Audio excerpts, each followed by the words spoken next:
नमस्कार साथियों, आप सभी का एक बार फिर से बहुत स्वागत है ज़ेनिथ के इस प्लेटफॉर्म पे। दोस्तों, जैसा कि आप सभी को पता है, हमारा एजुकेशनल साइकोलॉजी का क्रैश कोर्स चल रहा है।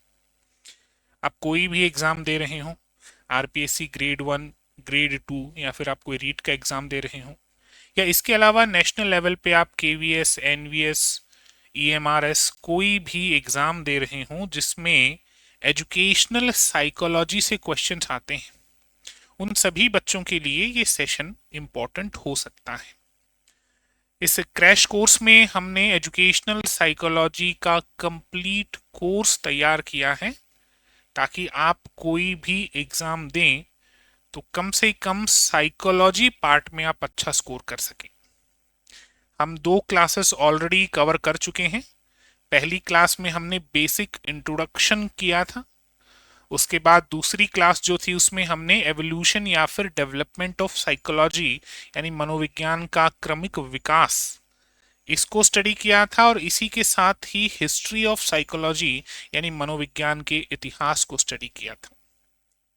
आज हमारी तीसरी क्लास है और इस क्लास में हम एक बहुत ही इंपॉर्टेंट टॉपिक को शुरू करने वाले हैं, और वो है ब्रांचेस ऑफ साइकोलॉजी यानी मनोविज्ञान की शाखाएं। आज के सेशन में हम केवल और केवल मनोविज्ञान की शाखाएं नहीं पढ़ेंगे, हम इसके अलावा मनोविज्ञान से संबंधित और भी बहुत से फैक्ट्स देखने वाले हैं। एक पूरी क्रोनोलॉजी देखेंगे, कालक्रम देखेंगे, और इंडिया में साइकोलॉजी की स्टार्टिंग कैसे हुई, doctor N N Sen Gupta कौन है, इस पे बात करेंगे। तो चलिए, जैसा कि मैं मेरी हर क्लास में कहता हूं, पेन और पेपर निकाल कर बैठिएगा, नोट करते चलिएगा और समझते चलिएगा। शाखाएं, ब्रांचेस ऑफ साइकोलॉजी। हेडिंग डालिए सबसे पहले, ब्रांचेस ऑफ साइकोलॉजी यानी कि सर मनोविज्ञान की शाखाएं, मनोविज्ञान की शाखाएं, ये हमें कवर करना है एक तो। अब ब्रांचेस ऑफ साइकोलॉजी का मतलब क्या है, मनोविज्ञान की शाखाओं का अर्थ क्या है। देखिए, मनोविज्ञान की शाखाओं का अर्थ यह है कि मनोविज्ञान कहां कहां यूज में लिया जाता है। हम तो उसमें से केवल एक छोटा सा पॉइंट पढ़ते हैं, एजुकेशनल साइकोलॉजी। साइकोलॉजी केवल एजुकेशन तक ही लिमिटेड नहीं है, एजुकेशन के अलावा भी और बहुत से क्षेत्र हैं जहां पे साइकोलॉजी होती है। इसी को हम शाखाएं कह देते हैं कि कहां कहां तक मनोविज्ञान का फैलाव है, विस्तार है, उसकी ब्रांचेस हैं। तो वन बाय वन बात करते हैं। आपने शाखाओं के केवल नाम लिखने हैं और इनमें से जो जो इंपॉर्टेंट होगा उसके बारे में हम थोड़ा सा डिटेलिंग करेंगे। तो चलिए, वन बाय वन कौन कौन सी शाखाएं हैं। देखो, सबसे पहली शाखा है सामान्य मनोविज्ञान। इंग्लिश में कहेंगे जनरल साइकोलॉजी, हिंदी में कह दोगे आप सामान्य मनोविज्ञान, यानी सामान्य लोगों के लिए, सामान्य पशु पक्षियों के लिए, या फिर अगर पशु पक्षियों को इंक्लूड नहीं भी करो तो जो जनरल लेवल पे साइकोलॉजी होती है उसे हम सामान्य मनोविज्ञान कहते हैं। हम इसे नहीं पढ़ते हमारे टॉपिक में, लेकिन ब्रांच है तो नाम आपको पता होना चाहिए, क्योंकि यहां से क्वेश्चंस बनते हैं। बहुत बार ऐसे क्वेश्चंस बन जाते हैं कि निम्न में से मनोविज्ञान की शाखा कौन सी नहीं है। आपको अगर ऐसा लगता है कि शाखाओं के 15-20 नाम हैं, ठीक है, कोई बात नहीं, यहां से क्या ही क्वेश्चन आएंगे, क्वेश्चन आते हैं, थोड़ा सा ध्यान रखिएगा। सबसे पहला है जनरल साइकोलॉजी, दूसरा है अबनॉर्मल साइकोलॉजी, असामान्य मनोविज्ञान, मतलब जो अबनॉर्मल है उनकी जो साइकोलॉजी है, अबनॉर्मल साइकोलॉजी। तीसरी जो है शाखा वो है एजुकेशनल साइकोलॉजी, और ये आपके लिए इंपॉर्टेंट हो सकती है। इंपॉर्टेंट हो क्या सकती है, इंपॉर्टेंट है क्योंकि हमारा पूरा सेशन, हमारा पूरा जो बैच है मनोविज्ञान का, वो एजुकेशनल साइकोलॉजी ही तो है। शैक्षिक मनोविज्ञान ही तो हम पढ़ेंगे आगे वाले पूरे सेशंस में। तो ध्यान रखिएगा, शैक्षिक मनोविज्ञान मनोविज्ञान की एक शाखा है, ठीक है। 3 शाखाओं पे बात हो गई। इसके अलावा एनिमल साइकोलॉजी यानी कि पशु मनोविज्ञान। क्या पशु मनोविज्ञान नहीं होता? क्या बिल्कुल होता है। हमने हमारी पहली क्लास में यही डिस्कशन किया था कि मनोविज्ञान में केवल इंसान के व्यवहार को नहीं देखा जाता, केवल और केवल मनुष्य के व्यवहार को नहीं देखा जाता, मनुष्य के साथ साथ पशु पक्षियों के व्यवहारों को भी देखा जाता है। तो अगर आप भूल गए तो थोड़ा सा नोट कर सकते हैं, ध्यान रखिएगा। मनोविज्ञान में मनोविज्ञान में केवल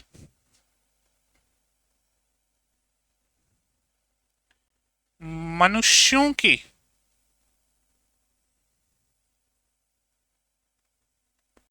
व्यवहार को ही नहीं, केवल मनुष्यों के व्यवहार को ही नहीं, अपितु पशु पक्षियों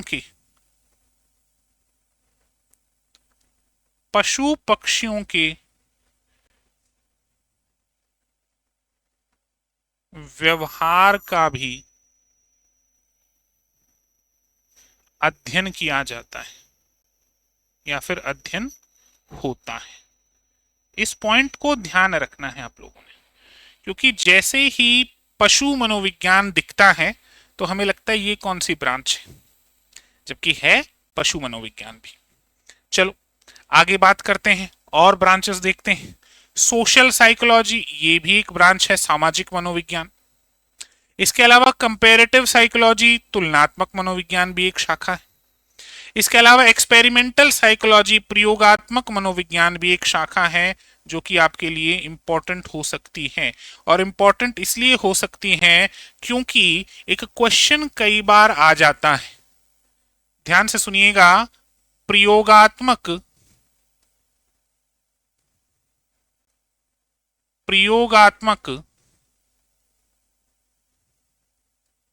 मनोविज्ञान का जनक, प्रयोगात्मक मनोविज्ञान का जनक किसे माना जाता है? आप लोग कमेंट सेक्शन में आंसर करें, प्रयोगात्मक मनोविज्ञान का जनक किसे माना जाता है। आगे आने वाले पॉइंट्स में हम पढ़ेंगे। तो प्रयोगात्मक मनोविज्ञान यानी कि जो एक्सपेरिमेंटल साइकोलॉजी है, ये भी अपने आप में इंपॉर्टेंट है। इसके अलावा क्लिनिकल या डायग्नोस्टिक साइकोलॉजी, जिसको हम निदानात्मक मनोविज्ञान कहते हैं, ठीक है, प्रयोगात्मक मनोविज्ञान को ध्यान में रखना। इसके अलावा हमारे पास है उपचारात्मक मनोविज्ञान, पैरासाइकोलॉजी, जिसे परा मनोविज्ञान भी कहते हैं, यानी जो पैरासाइकोलॉजी होती है वो भी शामिल है। एक और इंपॉर्टेंट है यहां पे, ध्यान से सुनिएगा, कॉग्निटिव साइकोलॉजी। कॉग्निटिव साइकोलॉजी का मतलब है संज्ञानात्मक मनोविज्ञान।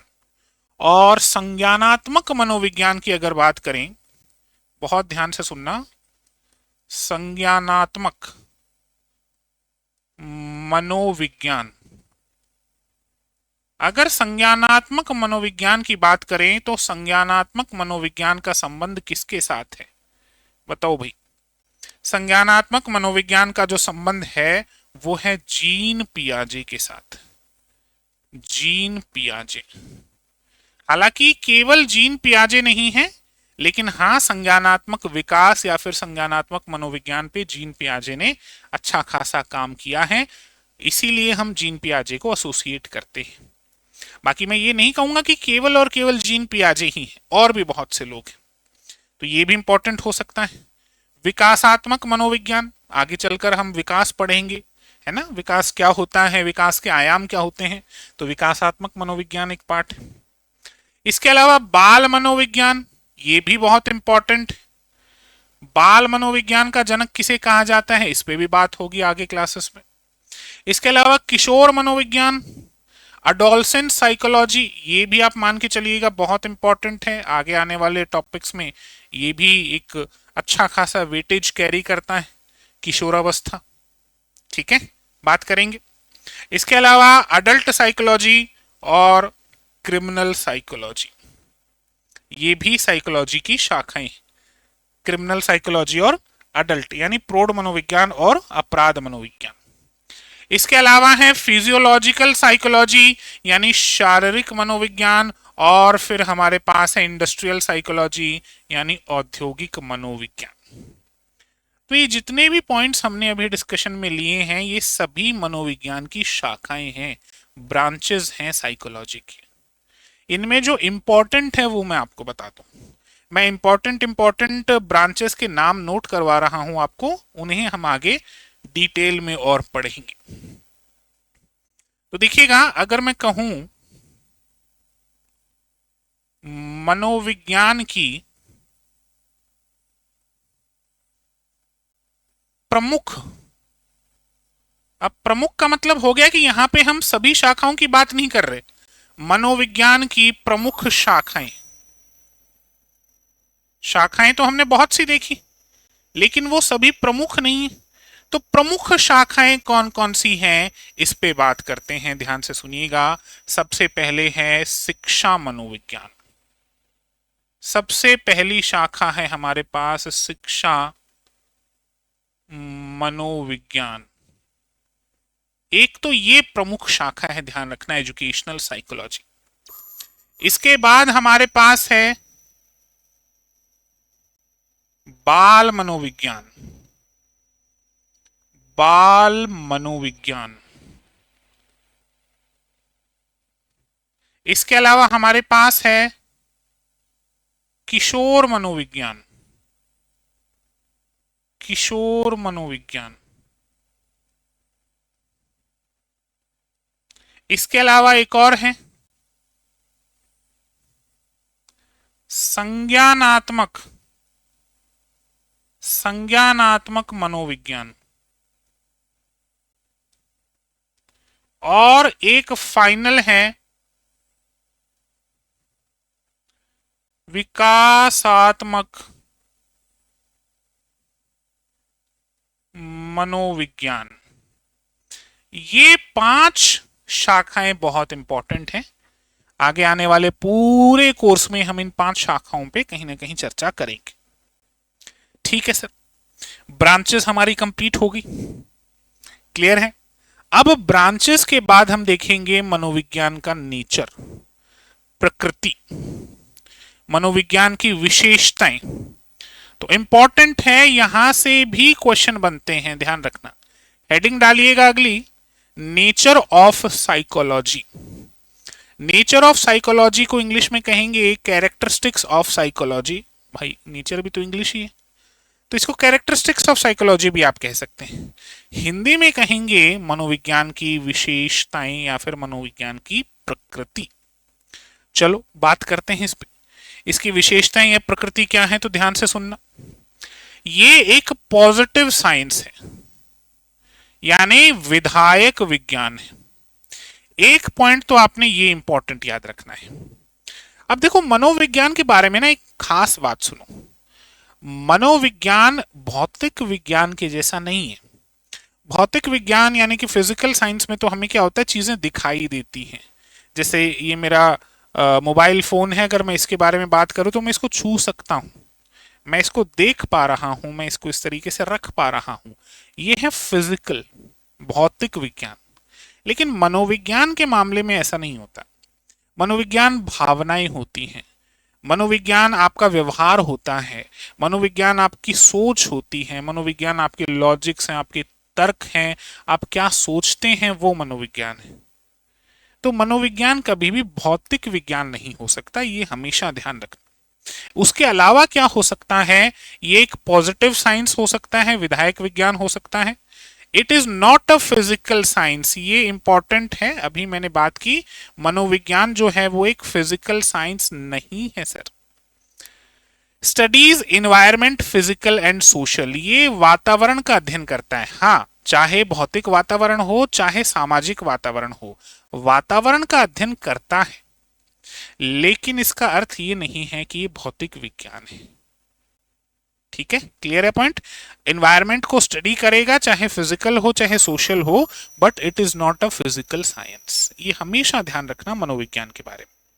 चलो आगे बात करते हैं। इसमें जो मनुष्य का व्यवहार होता है उसका अध्ययन किया जाता है।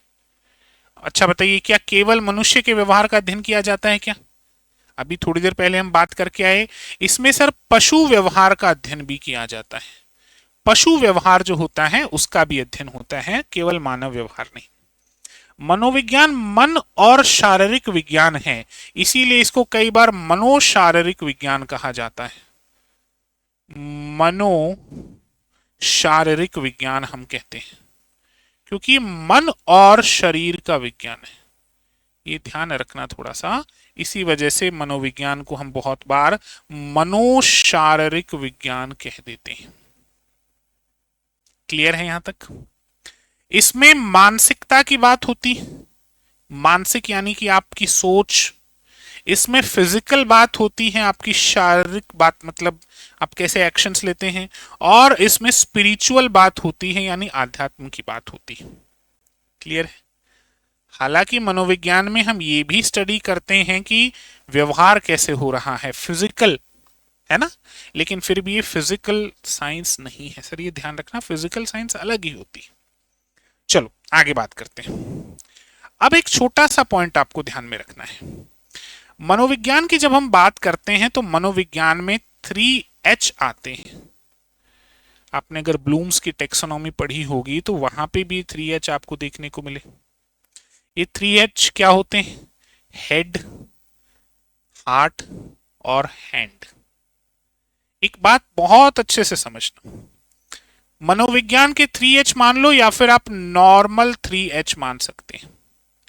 क्या है ये 3H? देखो, पहला H है हेड, दूसरा है हार्ट और तीसरा है हैंड। अब इन 3H का मतलब क्या है? ये हेड का मतलब क्या हो गया? मानसिक। हेड का मतलब क्या हो गया? मानसिक। हार्ट का मतलब क्या हो गया? भावात्मक। क्या हो गया मतलब हार्ट का? भावात्मक। और हैंड का मतलब क्या हो गया? हैंड का मतलब हो गया शारीरिक। क्या मतलब हो गया हैंड का? हैंड का मतलब हो गया सर शारीरिक। तो ये तीन चीजें शामिल हैं। हम क्या सोचते हैं वो भी मनोविज्ञान का क्षेत्र है। हम क्या फील करते हैं वो भी मनोविज्ञान का क्षेत्र है। और हम बॉडी मूवमेंट कैसे करते हैं वो भी मनोविज्ञान का क्षेत्र है। यानी कुल मिलाकर बात यह है कि हम, हमारा थिंकिंग पैटर्न, हमारी सोच, हमारी थॉट प्रोसेस, हमारा मेंटल स्ट्रक्चर, ये सब भी साइकोलॉजी में कवर होता है। इसके अलावा हमारी फीलिंग्स, पॉजिटिवनेस, नेगेटिवनेस, ये भी साइकोलॉजी में कवर होता है। इसके अलावा हमारी साइकोमोटर एक्टिविटीज, इसे कॉग्निटिव एक्टिविटीज भी कहते हैं और साइकोमोटर एक्टिविटीज भी कहते हैं, ये भी साइकोलॉजी में कवर होता है। अब आप कहेंगे सर ये कॉग्निटिव एक्टिविटीज क्या है? तो ध्यान से सुनो, इस पेन के माध्यम से मुझे लिखना है और लिखकर आपको पढ़ाना है। तो ये पेन मुझे पकड़ना आना चाहिए। देखो मैंने इस तरीके से इस पेन को पकड़ा है, पेन को पकड़ना आना, मेरे हैंड मूवमेंट्स, मैं इसे लिखूंगा तो मेरे फिंगर के मूवमेंट्स, ये जो मेरी कलाई है इसके मूवमेंट, जब मेरी साइकी मजबूत होगी तभी तो मैं ये काम कर पाऊंगा। तो इसलिए कहा जाता है कि तीनों चीजें शामिल हैं, मानसिक यानी मेंटल, भावात्मक यानी इफेक्टिव और शारीरिक यानी साइकोमोटर। ये ध्यान रखना है। क्लियर है? चलो अब बात करते हैं। तो जो मानसिक होता है उसे कॉग्निटिव कहते हैं। कॉग्निटिव का मतलब होता है संज्ञानात्मक। क्या मतलब होता है? संज्ञानात्मक। ठीक है, कॉग्निटिव। या फिर आप इसको मानसिक भी कह सकते हो, मानसिक भी कहा जा सकता है। ठीक, ध्यान रखना। इसमें क्या क्या शामिल होता है? देखो कॉग्निटिव में क्या क्या शामिल है। इसमें ज्ञान शामिल है, इसमें आपकी मेमोरी शामिल है, और इसमें आपकी थिंकिंग शामिल है, आपकी कल्पना शामिल है, और आपकी रीजनिंग इंक्लूडेड है। तो पहला क्या हो गया? कॉग्निटिव हो गया। कॉग्निटिव में ये सभी चीजें आ जाती हैं, knowledge, memory, thinking, imagination, reasoning, यानी जो भी आपके दिमाग में होता है वो सब कॉग्निटिव पार्ट में आ जाता है, या फिर वो सब हेड में आ जाता है, मेंटल पार्ट में आ जाता है, या फिर मानसिक भाग में आ जाता है। एक्स वाई जी जो भी आपके दिमाग में होता है। कॉग्निटिव के बाद आता है हमारे पास इफेक्टिव। इफेक्टिव का मतलब होता है सर भावात्मक। क्या मतलब है इफेक्टिव का? इफेक्टिव का मतलब है भावात्मक, यानी आपके सुख और दुख, आपका स्नेह, भय और क्रोध और ईर्षा और वात्सल्य, जो आपके दिमाग में मतलब एक भावनाएं होती हैं। आपको अच्छा लग रहा है, आपको बुरा लग रहा है, आप किसी से नफरत करते हो, किसी से प्रेम करते हो, ये सब इफेक्टिव पार्ट में आता है। इफेक्टिव यानी भावात्मक पार्ट का हिस्सा है। इसके बाद आता है बिहेवियरल। अब यहां इसको बिहेवियरल ना करके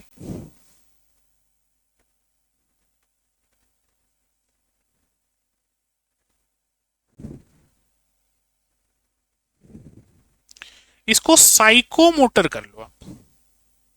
साइकोमोटर, साइकोमोटर कर सकते हो, या फिर इसको कॉनेटिव कर सकते हो। कॉनेटिव का मतलब क्या हो गया? शारीरिक।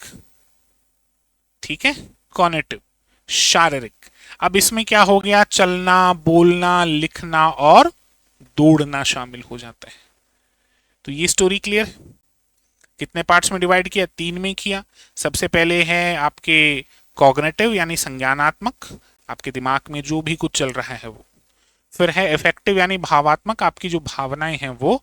और फिर है साइकोमोटर यानी कॉग्निटिव यानी शारीरिक, आप कह सकते हैं आपकी जो शरीर की क्रियाएं हैं वो इसमें शामिल होती हैं।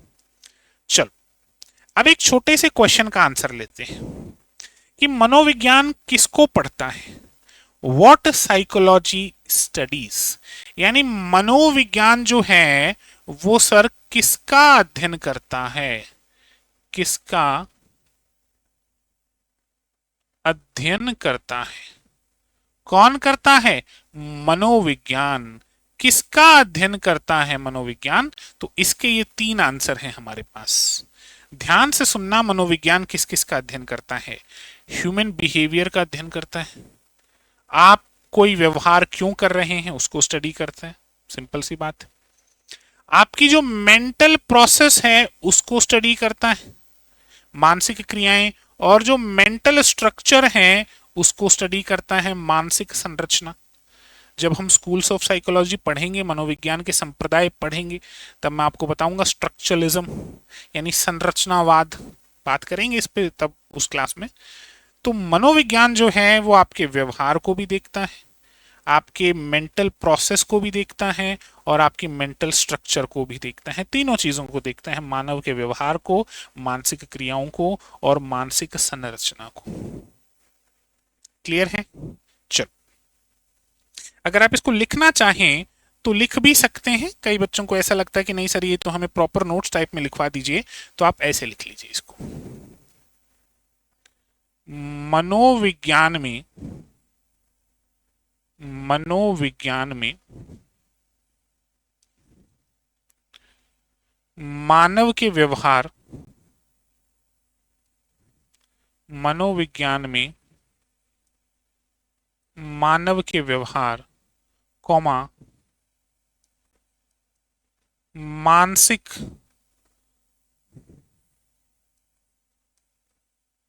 प्रक्रिया तथा मानसिक संरचना, मानसिक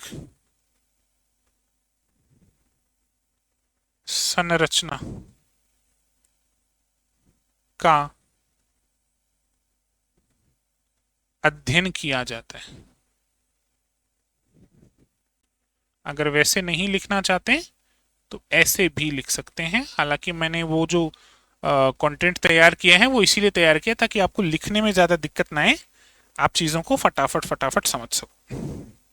चलो फील्ड ऑफ वर्क यानी कि मनोविज्ञान का कार्य क्षेत्र क्या है? अभी तो स्कोप देखा था हमने, अब देखते हैं मनोविज्ञान का कार्य क्षेत्र क्या है। तो ध्यान से सुनना, एक तो टीचिंग, शिक्षण कराना, फिर एक शोध करना, रिसर्च, और फिर अनुप्रयोग करना यानी कि एप्लीकेशन करना, उसे अप्लाई करना। टीचिंग में मनोविज्ञान हम देखते हैं, रिसर्च और एप्लीकेशन। तो ये इंपॉर्टेंट पॉइंट है, ध्यान से लिखिएगा, ध्यान से सुनिएगा, एग्जाम्स में पूछा जा सकता है। अब चूंकि ये हमारा क्रैश कोर्स है, इसी वजह से मैं चीज़ों को इतना क्रिस्प करके लाया हूं ताकि आपको आपका रिवीजन करने में बिल्कुल दिक्कत ना आए। आपने अगर ये कोर्स पूरा कर लिया तो आप ये मान के चलिएगा साइकोलॉजी का एक बहुत अच्छा फाउंडेशन आपका तैयार हो गया है। चलो, फील्ड ऑफ वर्क हो गया, अब आगे बात करते हैं स्टडी ऑफ बिहेवियर। जो व्यवहार है, व्यवहार का अध्ययन कैसे किया जाता है? भाई मनोविज्ञान में हम एक तो मनुष्य के व्यवहार का अध्ययन करते हैं, एक उसकी मानसिक संरचना का अध्ययन करते हैं, और एक उसकी मानसिक प्रक्रिया का अध्ययन करते हैं। यही करते हैं ना? तो ये व्यवहार का अध्ययन किया कैसे जाता है, बिहेवियर को कैसे स्टडी किया जाता है? तो ये ध्यान रखना, एक तो इसे वास्तविक परिस्थितियों में समझा जाता है, एक तो वास्तविक परिस्थितियों में समझा जाता है, और एक इसे व्यवहारिक परिस्थितियों में समझा जाता है। वास्तविक परिस्थितियों में आप कैसा व्यवहार करते हैं और व्यवहारिक परिस्थितियों में आप कैसा व्यवहार करते हैं। रियल सिचुएशन आपके सामने आ गई तो आप कैसा बिहेवियर करोगे, और कोई प्रैक्टिकल सिचुएशन आपके सामने आती है तो आप कैसा बिहेवियर करते हो, यह आता है स्टडी ऑफ बिहेवियर में, ध्यान रखिएगा। चलो, अब एक हेडिंग डालिएगा क्रोनोलॉजी। क्रोनोलॉजी का मतलब हो गया कालक्रम। इस पार्ट में हम पता है क्या स्टडी करेंगे, इस पार्ट में हम स्टडी करेंगे एक तो इंटरनेशनल लेवल पे यानी वर्ल्ड वाइड कि मनोविज्ञान में जो प्रमुख प्रमुख घटनाएं हैं वो कौन सी घटी। जैसे कि एग्जांपल मैं आपको दूं कि 1904 में इवान पेवलो को नोबेल प्राइज मिला था, क्योंकि उन्होंने जो थियरी दी थी क्लासिकल कंडीशनिंग थियरी, वो काफ़ी पॉपुलर हुई। इसके अलावा जो विलियम वुंट है, इन्होंने जर्मनी के लिपजिंग यूनिवर्सिटी में जो साइकोलॉजी की लेबोरेटरी इस्टेब्लिश की। तो ऐसे कुछ इंपॉर्टेंट पॉइंट्स हैं, कुछ इंपॉर्टेंट डेट्स हैं जिनकी क्रोनोलॉजी हमें समझनी चाहिए।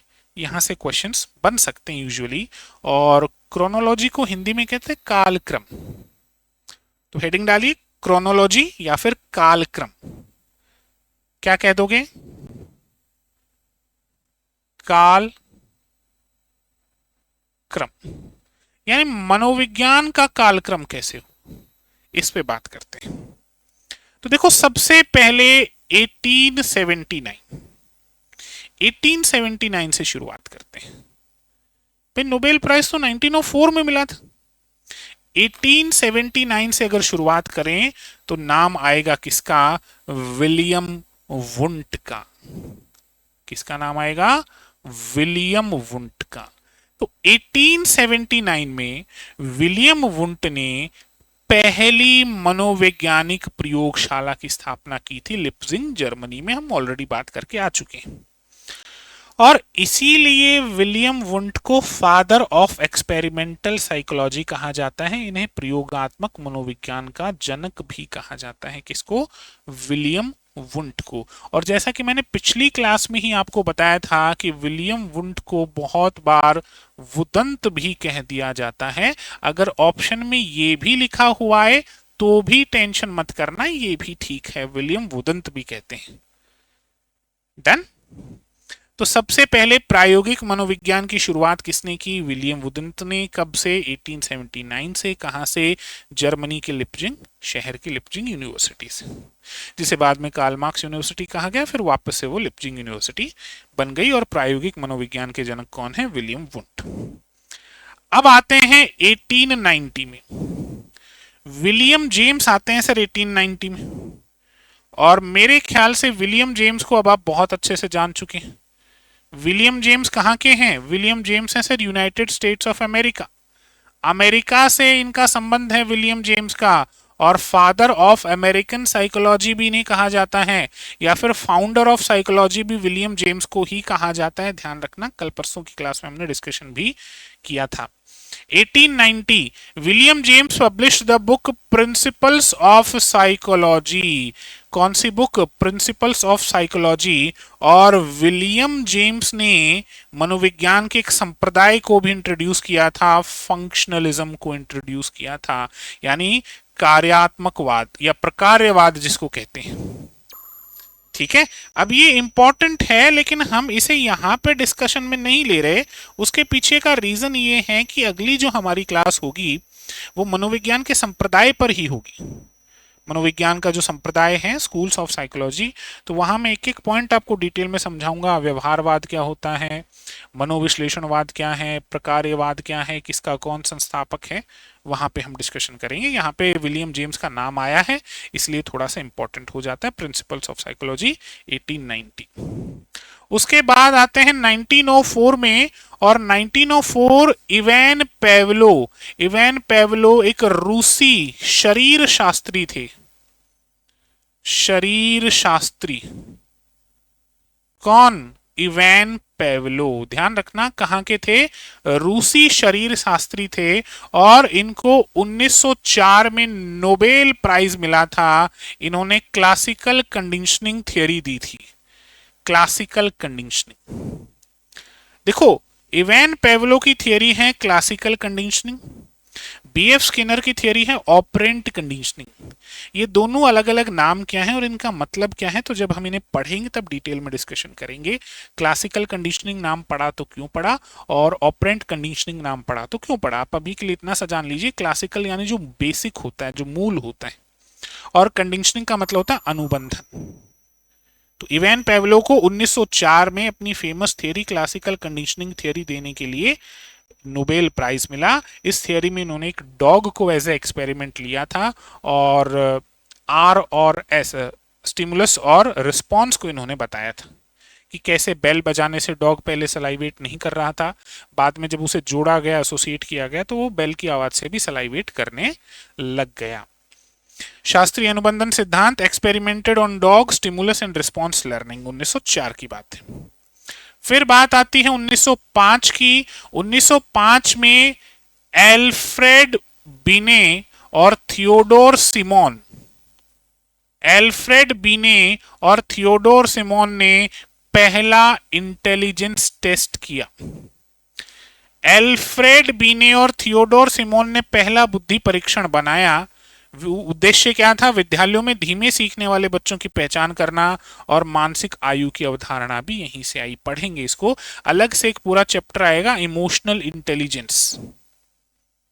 और जब इमोशनल इंटेलिजेंस पढ़ेंगे, यानी कि जो संवेगात्मक, भावात्मक बुद्धि, माफ कीजिएगा, संवेगात्मक नहीं, भावात्मक बुद्धि, हाँ संवेगात्मक बुद्धि भी आप कह सकते हैं, संवेग जो होते हैं, इमोशनल इंटेलिजेंस। तो जब इमोशनल इंटेलिजेंस को पढ़ेंगे तो उससे पहले समझना जरूरी है कि इंटेलिजेंस क्या होती है, बुद्धि क्या होती है। फिर बुद्धि लब्धि पे बात करेंगे, आईक्यू पे बात करेंगे, ईक्यू पे बात करेंगे, वहां इनके बारे में और चर्चा करेंगे। यहां आप केवल इतना समझ लो कि 1905 में इन्होंने ये परीक्षण बनाया, एल्फ्रेड बिने और थियोडोर सिमोन। इसके बाद हम आ जाते हैं सर 1912 में। 1912 में गेस्टाल्ट साइकोलॉजी का जन्म होता है।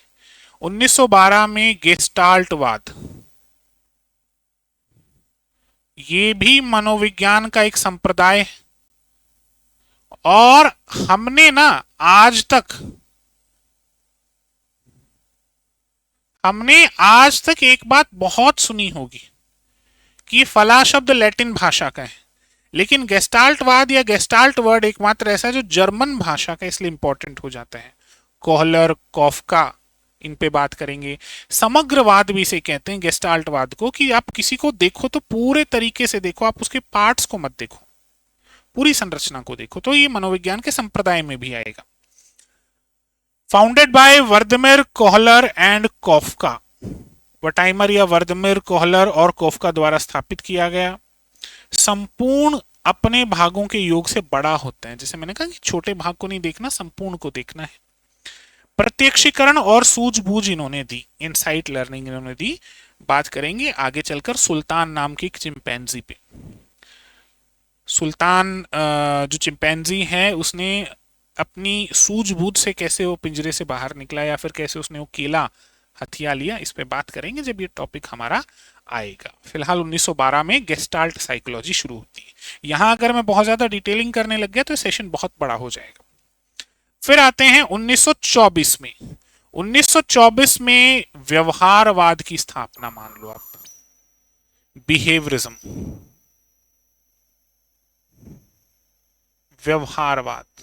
और व्यवहारवाद का संबंध किससे है? व्यवहारवाद का संबंध है सर वॉटसन से। कल भी मैंने आपको बताया था what is this behaviour. Watson ने व्यवहारवाद की शुरुआत की। मनोविज्ञान को केवल देखे जाने वाले व्यवहार का अध्ययन करना चाहिए, मन चेतना और अंतर्दर्शन को अस्वीकार किया। यानी जेबी वॉटसन ने ये कहा कि जो मन चेतना, इनको क्यों स्टडी करते हो? आपको अगर किसी की साइकी स्टडी करनी है तो उसका जो बिहेवियर है वो देखो, व्यवहार को देखो। तो 1924 से ये शुरुआत होती है। और शुरुआत किसने की है? जेबी वॉटसन ने, ध्यान रखिएगा, 1924 में। इसके बाद आते हैं 1953, बीएफ स्किनर। कौन है सर?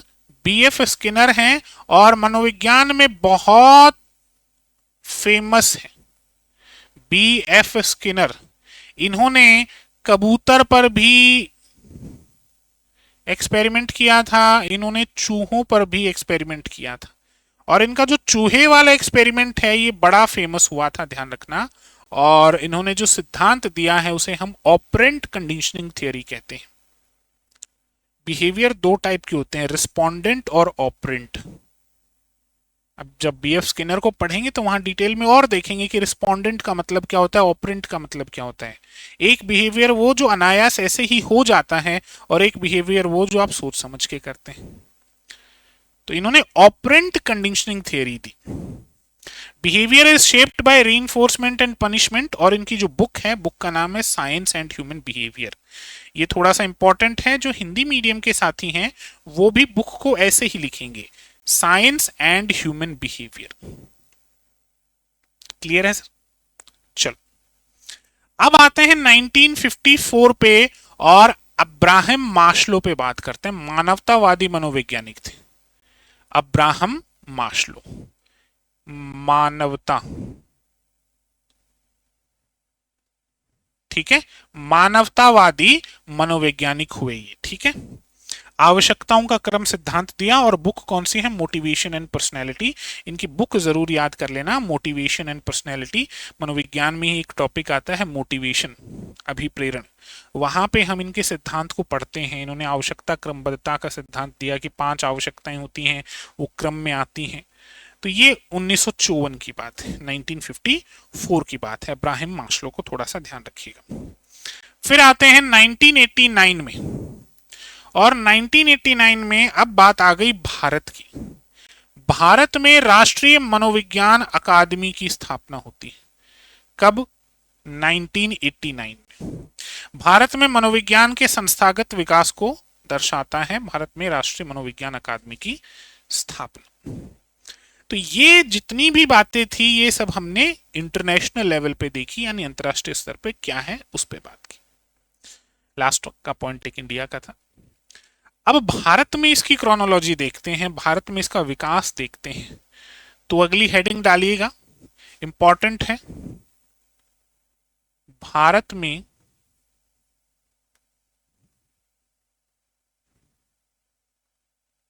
मनोविज्ञान का विकास। भारत में मनोविज्ञान का विकास कैसे होता है इस पे चर्चा करेंगे। क्लियर है? Development of psychology in India. सबसे पहले 1915 से शुरुआत होती है। भारत में मनोविज्ञान के विकास की शुरुआत जो है वो 1915 से मानी गई है। कैसे? वन बाय वन डिटेल में बात करते हैं। First course of experimental psychology was introduced. यानी जो प्रायोगिक मनोविज्ञान है, प्रायोगिक मनोविज्ञान है, प्रायोगिक मनोविज्ञान का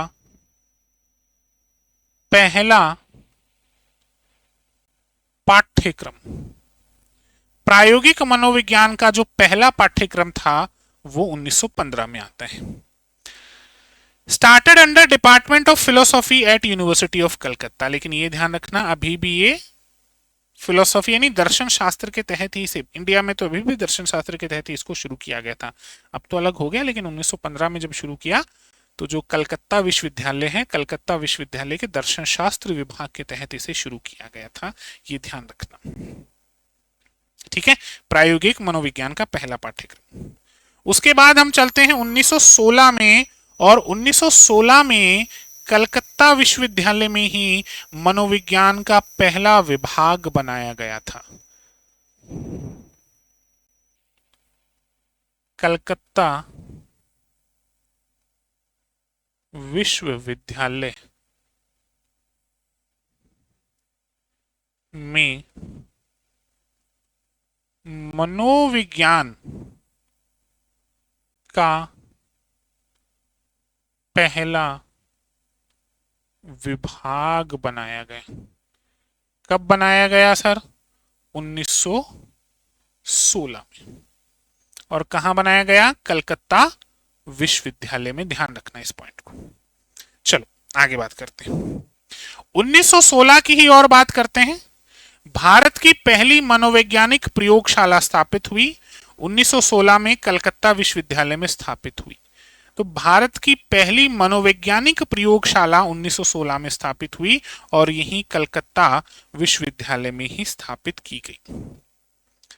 क्लियर है सर यहां तक? आगे बात करें, भारत की पहली प्रायोगिक या फिर मनोवैज्ञानिक प्रयोगशाला 1916 में कलकत्ता में। फाउंडर कौन थे? ये बहुत इंपॉर्टेंट है, यहां से आपको क्वेश्चन बिल्कुल देखने को मिल सकता है, बहुत बार आया हुआ भी है और आगे भी देखने को मिल सकता है, तो ये थोड़ा सा ध्यान रखना। फाउंडर कौन है? एन सेन गुप्ता है ये, doctor N Sen Gupta. He was trained in America, USA में ट्रेंड थे, और ये विलियम वुंट के एक्सपेरिमेंटल ट्रेडिशन को लेकर आए थे। ठीक है, तभी तो प्रायोगिक मनोविज्ञान या मनोविज्ञान की प्रयोगशाला की स्थापना हुई थी। फाउंडर कौन थे उसके? Doctor N Sen Gupta, America से पढ़कर आए और वुंट जो है, वुंट की प्रयोगात्मक परंपरा को ही लेकर आए। फिर हम चलते हैं 1922 में। 1922 में गिरीन्द्र शेखर बोस मनोविज्ञान विभाग के प्रथम अध्यक्ष बने। कौन बने सर? गिरीन्द्र शेखर बोस। ये नाम थोड़ा सा याद रख लेना। गिरीन्द्र शेखर बोस मनोविज्ञान या साइकोलॉजी डिपार्टमेंट जो है उसके पहले हेड बनते हैं।